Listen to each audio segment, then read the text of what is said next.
695페이지. 그 사이에 모의고사 있는데 모의고사 풀지 마세요. 모의고사 안 풀어도 돼요. 모의고사가 대부분 이상하게 만드셔서 그냥 기출문제 풀면 돼요. 695페이지 피시고 그 다음에 프로그램은 3105로 들어오세요. 여기 회사 누르셔서 3105 천안테크. 그리고 3105는 어디 보시면 아실 수 있냐면 699페이지 잠깐 펴보세요. 699페이지 보시면 위쪽에 보시면 실무라고 있어요. 뭐라고 있어요? 실무. 거기 밑에 보시면은 3105 천안테크라고 있습니다. 그래서 3105 천안테크로 변경을 해주시고요. 그리고 오늘 시간 되는 데까지 풀고 그 다음에 내일 나머지 풀고 다음 거 풀 건데 미리 설명드리면 오늘의 목표는 그러니까 내일까지 이제 문제 푸는데 50점 넘으면 잘하고 계신 겁니다. 50점 안 나오는 분도 분명히 계세요. 그래서 오늘의 목표는 이제 오늘하고 내일 문제 푸는데 50점 넘으면 성공입니다. 일단 이론 먼저 푸실 건데요. 그리고 무조건 풀면 오늘부터는 이제 채점하세요. 네, 채점한 거 저는 안 볼 겁니다. 그래서 일단 본인이 보고 어디가 잘 되는지 어디가 안 되는지 확인을 해야 되니까 시간은 12시 5분까지 시간 드릴 테니까요. 이론 푸세요. 그리고 이론 다 풀고 시간 남으시는 분은 뒤에 있는 거 분개 먼저 하셔도 지장은 없습니다. 일단 12시 5분까지 시간 드릴 테니까 분개 풀어보세요. 는요.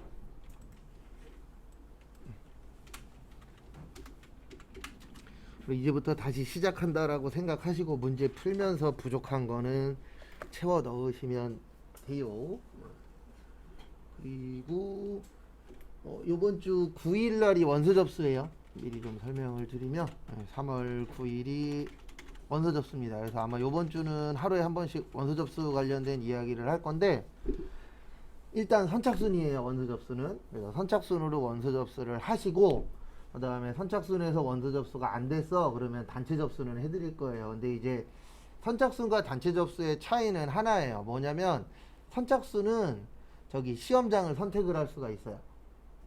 근데 단체 접수하면은 무조건 랜덤입니다. 그래서 인천이 부천까지 연결되어 있거든요. 그래서 인부천으로 묶여 있어요. 그래서 멀리 가면은 부천까지 가실 수는 있어요. 근데 이거는 저희가 선택 권한이 없어요. 단체 접수는. 근데 이제 선착순 접수는 권한이 있고, 근데 문제가 뭐냐면 접수를 3월 9일 땡땡시에 하셔야 돼요. 새벽에.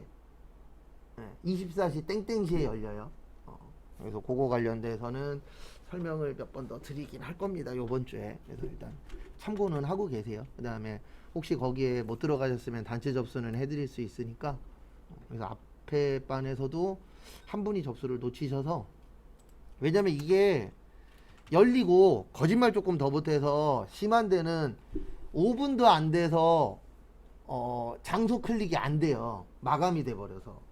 왜냐면 저희가 생각한 것보다 그렇게 많이 주어지진 않더라고요. 그래서 어떤 데는 진짜 들어가자마자 5분 안에 마감되는 그 장소들도 있어요. 그래서 그날은 전쟁터도 그런 전쟁터가 없더라고요. 일단 1번 보시면 저기에다 밑줄 치세요. 거래가 아닌 것. 거래가 아닌 것 나오면 제가 이렇게 정리를 해드립니다. 계약, 약속, 주문, 보관, 채용, 담보 등. 그래서 일단 정답은 3번이에요. 이렇게 하는 방법이 있고, 또 하나는 분개해 보는 거예요. 그래서 분개해서 되냐 안 되냐. 분개가 되면은 거래가 맞는 거고요. 분개가 안 되면 거래가 아닙니다. 그래서 1번 보시면 1000만 원을 추가로 출자했다 그랬죠. 몰루는 안 되어 있는데 몰루 출자했다가 없으면 만만한 게 현금이에요. 그래서 현금 1000만 원. 그 다음에 처음에 갖고 시작하는 돈 출자 나오면 요거예요. 자본금. 그래서 1번은 분개되니까 맞고, 2번 어음을 보통예금에서 이체해서 변제했죠. 그러면 주는 어음이니까 지급업. 그 다음에 뭘로 줬다고요? 보통예금. 그 다음에 정답은 3번이고, 그 다음에 4번에 화재에다가 밑줄 치세요. 요건 분개 문제로도 나옵니다.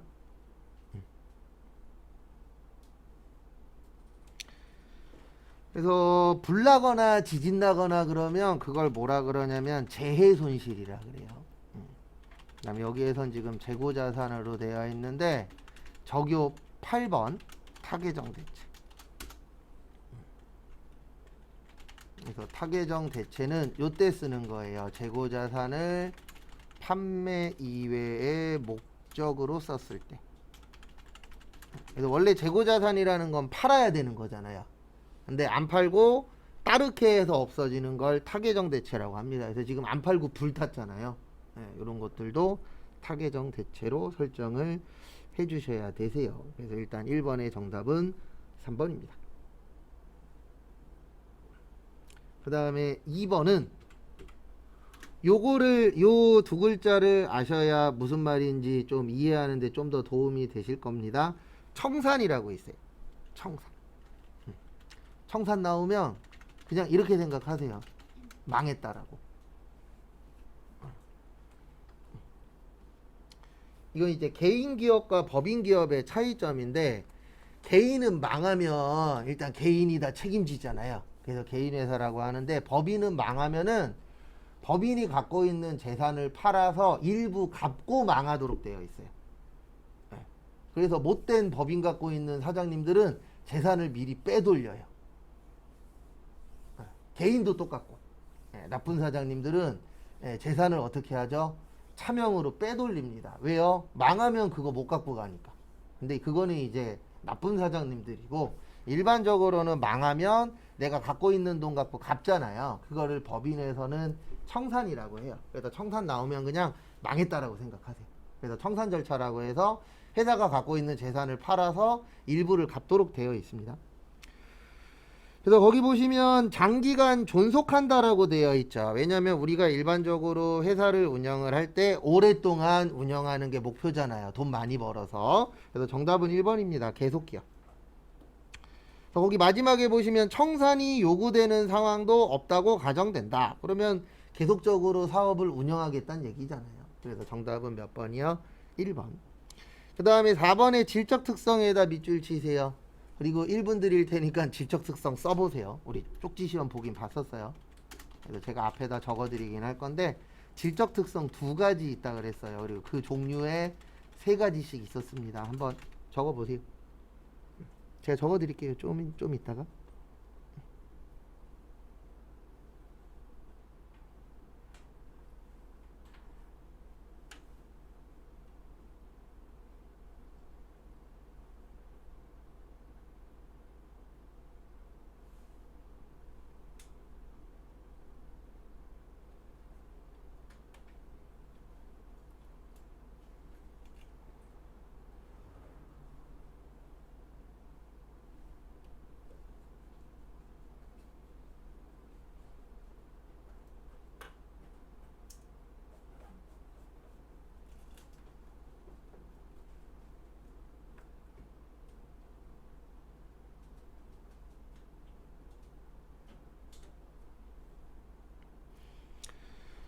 그래서 보시면 우리 질적 특성에 2가지 있다 그랬어요. 믿어야 된다, 신뢰성. 맞게 써라 뭐요? 목적, 적합성. 그래서 신뢰성에는 표현의 충실성, 검증 가능성, 중립성. 그 다음에 목적은 예측가치, 피드백가치, 적시성. 그래서 이것도 간혹가다 시험 문제 이렇게 나올 때 있어요. 뜻풀이 해주고 얘는 뭐냐? 그러면 그 안에서 선택하는 거. 솔직히 이런 문제는 그렇게 우리한테 좋은 문제는 아닙니다. 그 다음에 3번은 저기에다가 밑줄 치세요. 시험장 갔을 때 이런 건 꼭 맞춰주셔야 돼요. 재고자산 나오면 무슨 목적이라 그랬죠? 판매 목적. 그래서 2글자만 찾으시면 돼요. 이 문제 나오면 못 찾으세요? 판매. 그래서 판매 나온 거 몇 번이요? 4번. 끝. 그러니까 문제 풀 때 제일 중요한 게 뭐냐면 그 문제가 물어보는 이유가 있잖아요. 그래서 시험 문제에서 재고자산 물어보면 팔 거냐 안 팔 거냐 그거를 구별할 수 있느냐 없느냐 그거 물어보는 겁니다. 그리고 채점 꼭 하세요. 채점에서 본인이 몇 점인지는 알고 있어야 돼요. 제가 확인은 안 할 거니까 본인은 꼭 확인해서 부족하면 부족한 거 잘 채우시고, 그 다음에 4번 취득원가에다가 밑줄 치세요. 그래서 취득이 뜻이 뭐죠? 취득 샀다란 얘기예요. 그래서 취득원가는 내가 상금액. 그래서 우리 얼마에 샀냐 중요해요, 안 중요해요? 중요해요. 왜냐면 얼마에 샀냐에 따라서 얼마에 팔 거냐가 결정이 되잖아요.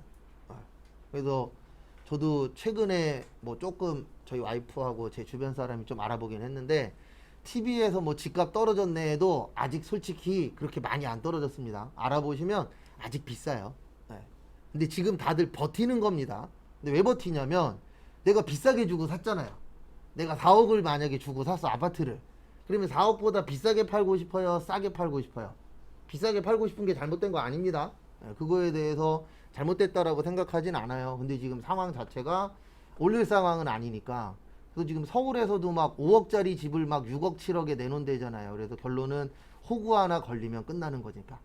왜냐면 그 호구한테 나는 어떻게 하면 되는 거예요? 비싸게 팔고 나가면 되죠. 그래서 우리가 얼마에 샀냐가 되게 중요해요. 왜냐면 나는 손해보기 싫으니까. 저도 똑같은 마음이죠. 내가 만약에 2억짜리 집이 있어. 그럼 비싸게 팔고 싶지. 그래서 1번 맞아요. 취득원가로 측정한다, 최초에는. 그 다음에 2번에 저기에다 밑줄 치세요. 운송비하고 취득원가. 우리 매입 시에 부대비용은 뭘로 처리한다 그랬죠? 원가 처리한다 그랬죠? 이 부대비용으로 많이 나오는 게 운반비, 그 다음에 뭐 설치비, 그 다음에 뭐 취득세, 이런 것들이 대표적인 뭐예요? 부대비용이에요. 그래서 2번 맞습니다. 그 다음에 정답은 3번인데요. 정답은 3번인데 이거 우리 저번 주에 풀었었어요. 우리 그 건물을 부시잖아요. 그러면 부시면 이익 났었어요, 손해 났었어요? 손해 났었죠. 그래서 새로운 원가 처리는 하는 게 아니고 요걸로 처리하는 거예요. 유형자산 뭐요? 처분 손실. 그래서 비용 처리하는 거지 옛날 것까지 포함해서 새거 가격에다 합치는 건 아닙니다. 그래서 정답은 몇 번이요? 3번. 그러니까 3번의 내용이 그거예요. 기존 건물의 것도 새 건물에다가 뭐 한다? 포함시킨다. 아닙니다. 비용 처리하고 땡이에요. 그래서 별도로 처리하는 거지 합치는 거는 아닙니다. 그래서 정답은 3번이고요. 4번에 별표 3개 치세요. 우리가 집을 사거나 그다음에 뭐 요번에 이제 법이 바뀌어서 자동차는 뭐 일부 저렴한 자동차에 대해서는 안 해도 된다고 돼요. 그 발표는 났는데 집을 사거나 자동차 등 요런 거를 사시게 되면 국가에서 국공채를 매입하도록 되어 있어요. 강제 매입입니다. 근데 이게 이제 일부 자동차에 대해서는 빼줄 거라고 얼마 전에 발표 났어요. 네. 그래서 새 집 사거나 하면은 집값만 있으면 안 되는 게 뭐 취득세도 내야 되고 여러 가지 세금 같은 것도 내야 되고 강제로 국공채도 매입하도록 되어 있어요. 그래서 거기 보시면 매입가액과 현재 가치의 차액 있죠? 네. 거기 보시면은 매입가액과 이거 나중에 전산세무 2급할 때 분계 문제 있어요. 그래서 매입가액과 현재 가치와의 차액은 요거 처리하도록 되어 있어요. 부대비용 처리. 그래서 원가 처리하도록 되어 있습니다. 그래서 4번도 맞아요. 근데 아직 저희 분계는 안 풀어봤어요. 요거는 세무 때 나와요. 그래서 정답은 3번. 그리고 3번 거기 빈 공간, 그 4번 밑에 빈 공간에다가 요거 하나만 적어주세요. 요것도 이제 세무 때 좀 더 자세하게 볼 건데 건물이 있는 토지 구입 후 건물 철거 비용은 토지의 부대 비용으로 보도록 되어 있어요. 요것도 이제 앞으로 세무 때 볼 겁니다.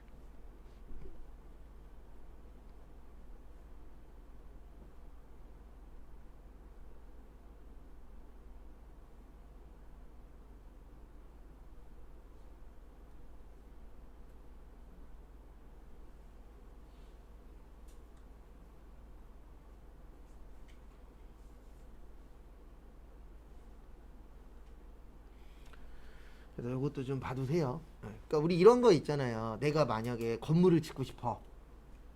근데 그 건물 위에 뭐가 있어? 그 건물을 지으려면 땅이 있어야 되죠.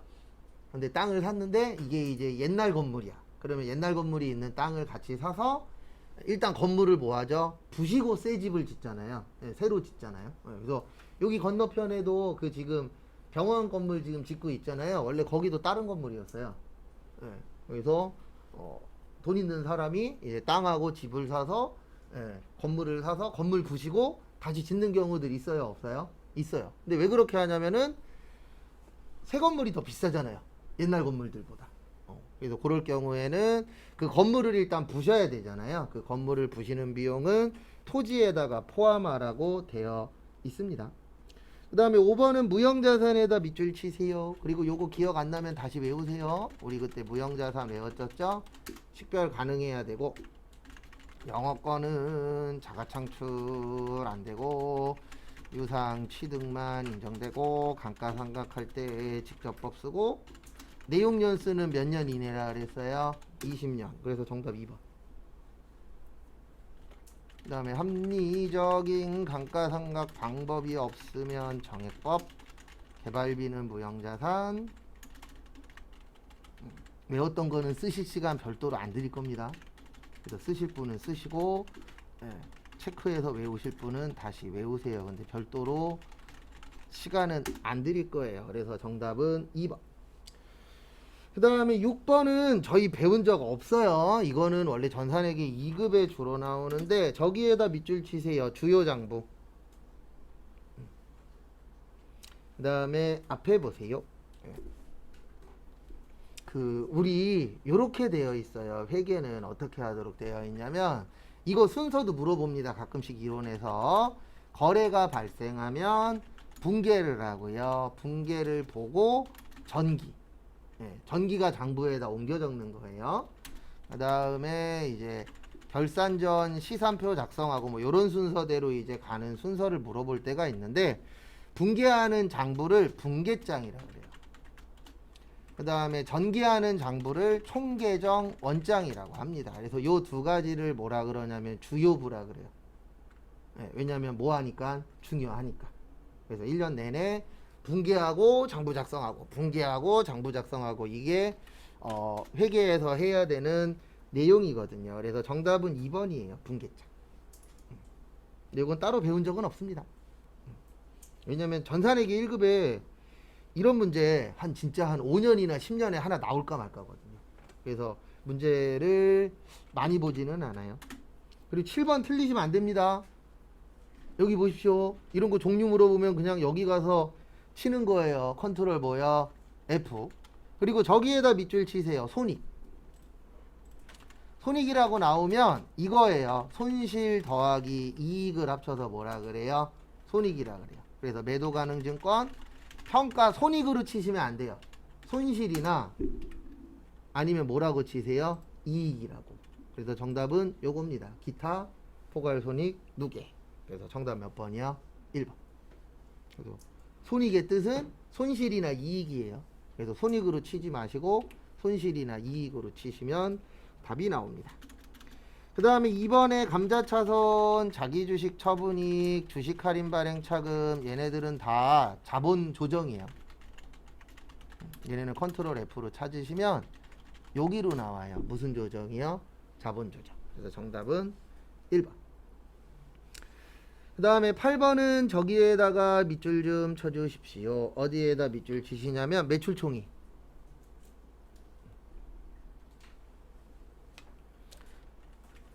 요건 공식 모르면 찍게 되는 겁니다. 그래서 매출총이익은 순매출액 마이너스 무슨 원가? 매출원가.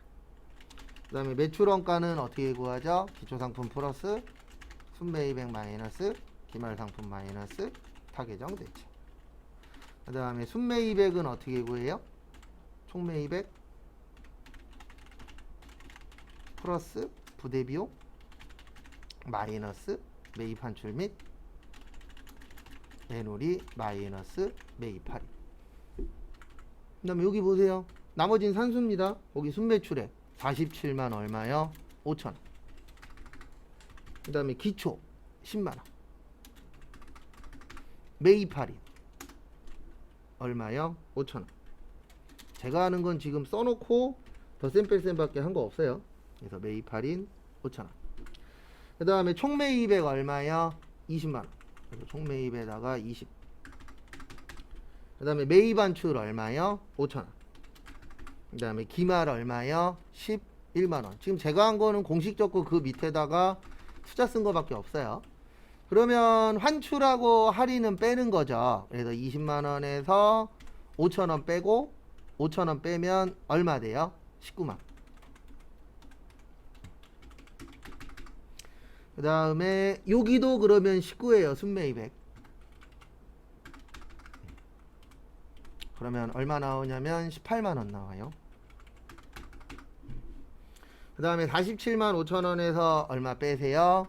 18만원 빼세요. 그러면 얼마 나와요? 29만 5천원 나와요. 정답 몇 번이요? 2번. 그래서 계산 문제는 꼭 집에서 공식 적고 대입해 보셔야 돼요. 이거는 본인이 안 해보면 의미가 좀 많이 떨어집니다. 그 다음에 9번은 저기에다가 밑줄 치세요. 가공원가. 이거 맞추려고 그때 외우라고 한 건데 다시 외워 놓으세요. 수요일날 시험 볼 거예요. 기초원가 또는 기본원가는 재료비 더하기 노무비. 그 다음에 가공원가 또는 전환원가는 노무비 더하기 간접비. 근데 이 문제는 쉬운 문제는 아닙니다. 거기 보시면 노무는 160이래요. 그 다음에 변동은 얼마래요? 60만원. 근데 변동제조 간접 원가는 총 제조 간접 원가의 몇 프로라고요? 30%. 그러면 얘도 알아야 돼요. 총 제조 원가. 얘는 재료비, 노무비, 경비, 간접비. 그래서 얘는 요거까지 아셔야 맞출 수 있는 문제입니다. 그래서 좋은 문제는 아니에요.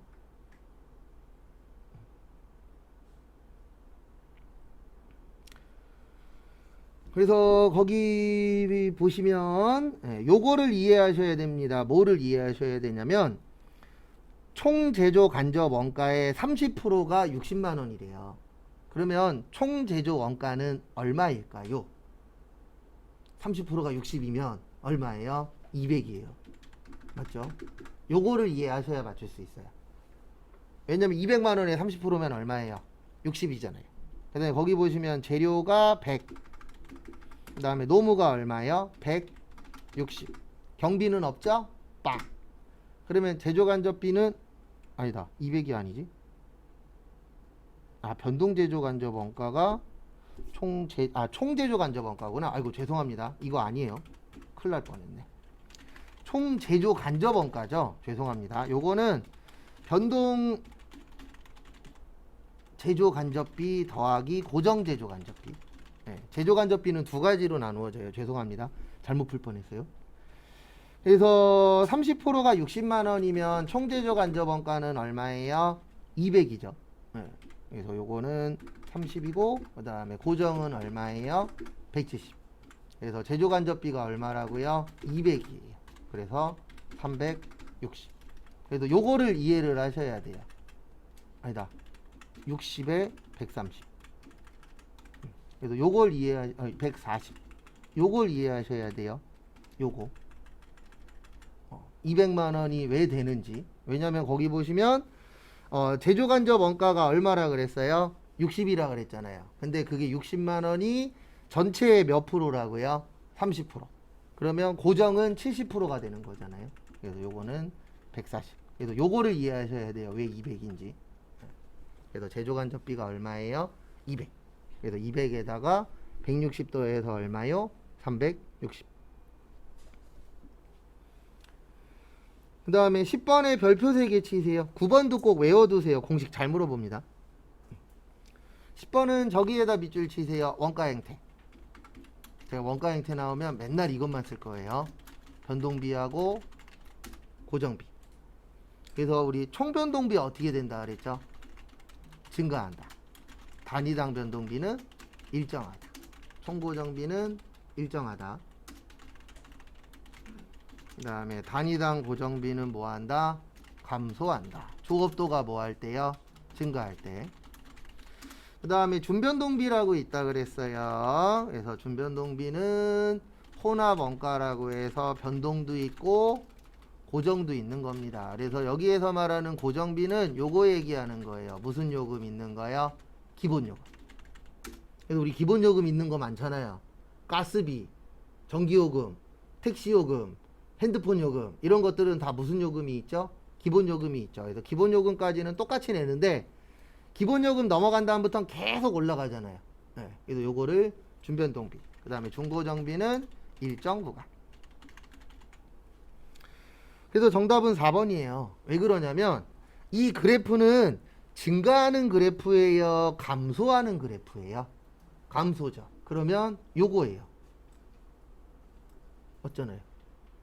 거기 보면 조업도는 올라가는데 금액은 밑으로 쭉 떨어지고 있잖아요. 그래서 요게 고정비에 대한 겁니다. 그러면 고정비의 뜻이 뭐죠? 매달 나가는 거잖아요. 일명 요즘에 뭐라고 표현하냐면 숨만 쉬어도 나가는 비용. 그래서 월세잖아요. 그래서 정답 몇 번이요?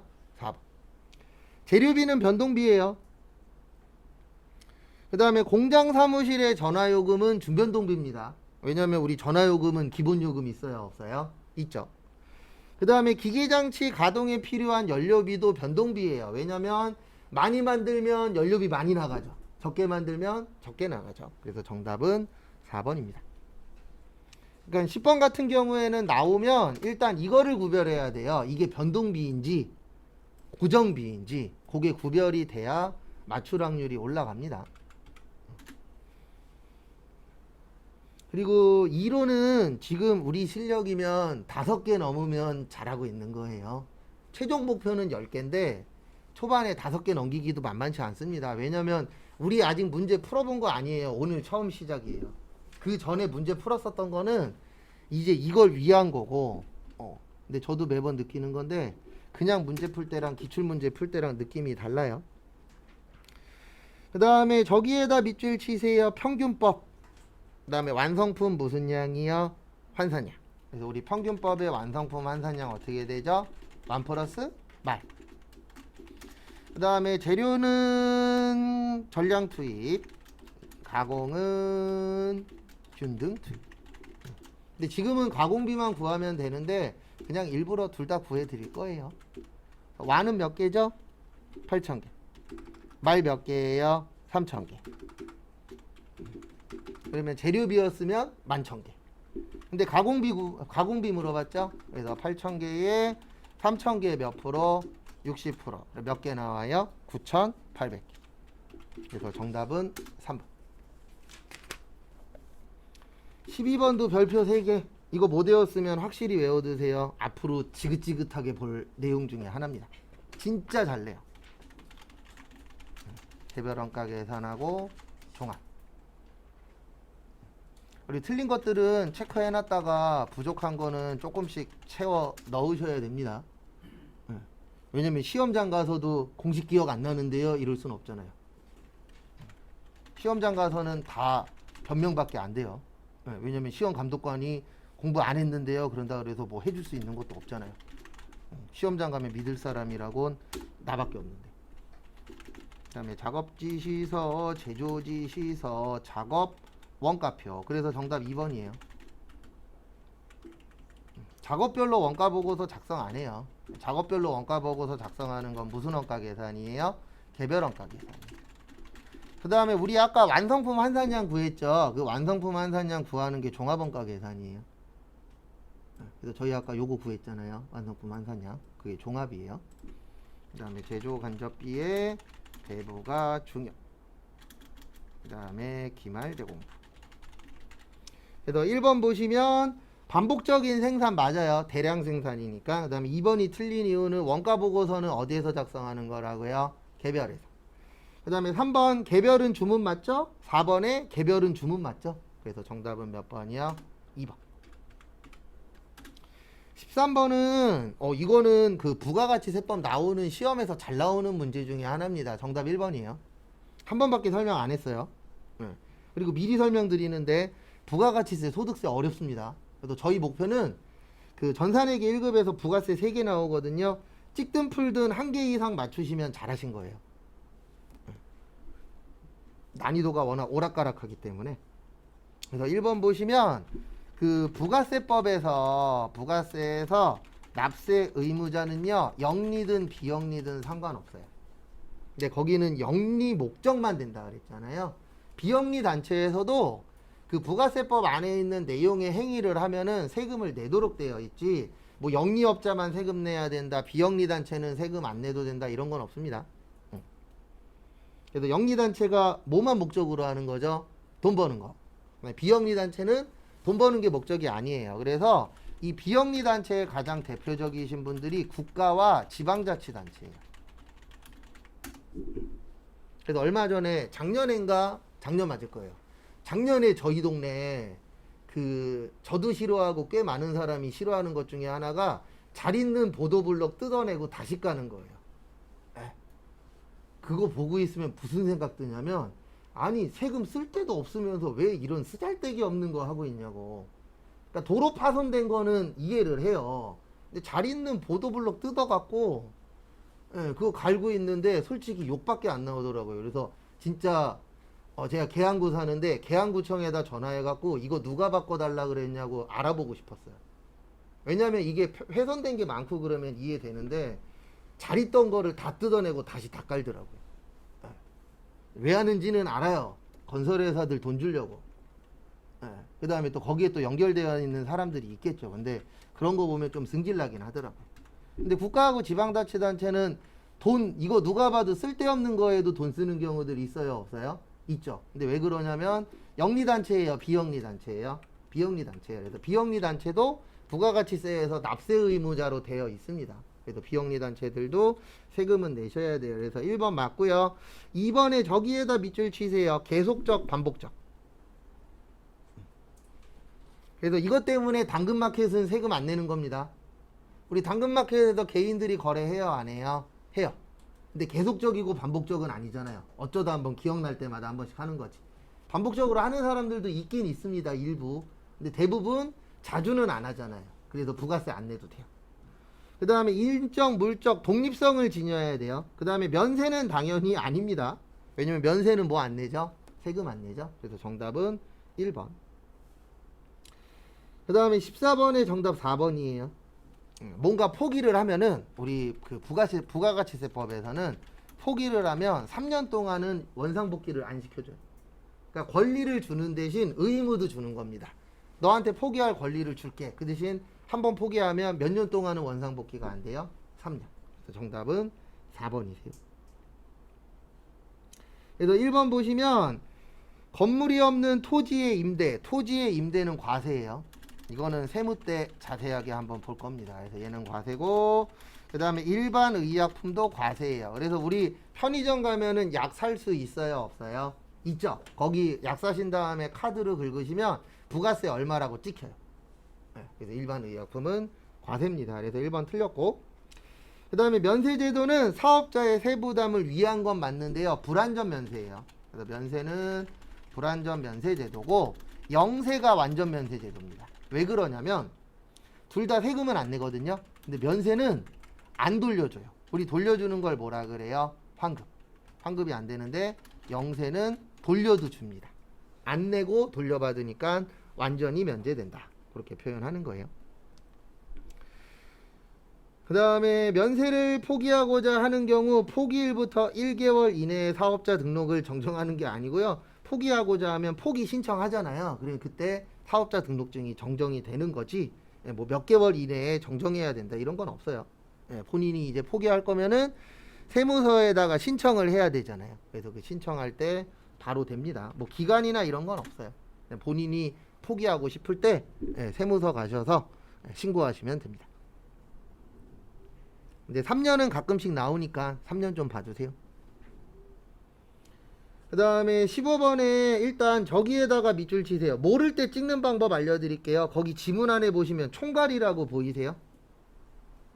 있죠? 모를 때에는 지문안에 있는 걸 놓고 찍으세요. 그래서 정답은 일단 4번입니다. 요거까지 설명드리고 쉴 겁니다. 우리나라는 중요한 신고들, 그래서 소득세나 법인세나 부가가치세나 이런 것들은 신고 및 납부 제도예요. 그래서 국가에서, 그러니까 우리가 격리 직원이 필요한 이유가 여러 가지가 있는데 그 중에 하나가 뭐냐면은 날짜 되면 신고해야 돼요. 근데 그 모든 것들을 사장님이 다 커버할 수가 없잖아요. 그래서 직원들한테 월급 주고 이렇게 격리 직원을 뽑는 이유 중에 하나가 날짜나 이런 거 되게 중요하거든요. 날짜 어기면 세금을 더 내야 돼요. 그걸 이제 가산세라고 표현하는데 세무 때 배울 겁니다. 그래서 우리나라는 신고 및 무슨 제도예요? 납부 제도예요. 그거 참고하시고. 그래서 보시면 원칙은 각 사업장별로 신고 및 납부예요. 원래는 따로따로 신고하는 거예요. 근데 이게 불편해서 나온 게 주사업장 총괄납부제도라고 있어요. 그래서 주사업장 총괄납부제도는 신고는 따로따로, 납부만 어디에서 하는 거예요? 주사업장에서. 그 다음에 사업자 단위과세 제도라고 있어요. 요거는 신고 및 납부를 법인은 본점, 그 다음에 개인은 주사업장. 이렇게 이제 우리나라에서 신고할 수 있는 방법은 딱 3가지예요. 근데 이런 걸 왜 만들었냐면 그냥 쓰시면서 들으세요. 한 명이 여러 개의 사업장을 갖고 있을 수도 있잖아요. 그럴 때 이제 어떻게 할 것이냐. 그래서 원래 내가 만약에 사장님인데 업체를 10개 갖고 있어. 그래 원래는 10개를 따로따로 신고해야 돼요. 원칙은. 근데 불편하잖아요. 누가 봐도 10번 신고해야 되니까. 그래서 만들어준 게 그래 그러면 신고는 따로따로 하고 납부는 한 군데에서만 해. 그래서 그거를 주사업장에서 총괄해서 납부한다. 그래서 뭐라 그래요? 주사업장 총괄 납부라고 표현하는데 이것도 불편해. 왜요? 신고는 따로따로 해야 되니까. 근데 요즘에 시스템 잘 되어 있잖아요. 10개든 100개든 하나의 회사 한 군데에서 관리가 가능해요, 불가능해요? 가능하죠. 그래서 나온 게 요거예요. 그래서 단위가 뭐냐면 이게 하나로 묶는 거예요. 그래서 우리 보면은 센티미터랑 미터랑 덧셈 뺄셈이 안 되잖아요. 단위가 달라서. 그래서 단위를 맞춰주잖아요. 센티미터면 센티미터, 미터면 미터. 그래서 단위라는 게 하나로 묶는 거예요. 그래서 사업자 단위과세 제도의 뜻은 사업자를 하나로 묶어서 세금 내는 겁니다. 그래서 모든 업무를 몇 군데에서만 보는 거예요. 한 군데에서만. 근데 우리나라 이게 가능합니다. 워낙에 잘 되어 있기 때문에. 그래서 편의점에서도 바코드 찍으면 어디로 넘어가요? 데이터가 본사로 다 넘어가요. 본사 서버로. 그래서 거기에서 보고 1월 달에는 뭐가 많이 팔리네. 그러면 내년 1월 달에 그 잘 팔리는 거 위주로 준비를 하는 거예요. 회사에서. 그래서 그런 것들이 다 가능합니다. 그리고 이론은 어려워요. 이론은 시험 볼 때까지 시간 투자를 좀 많이 해야 되는 파트 중에 하나입니다. 그 다음에 잠깐 쉬었다가 12시 50분에 실기 조금 하고 오늘 수업 마무리 할게요.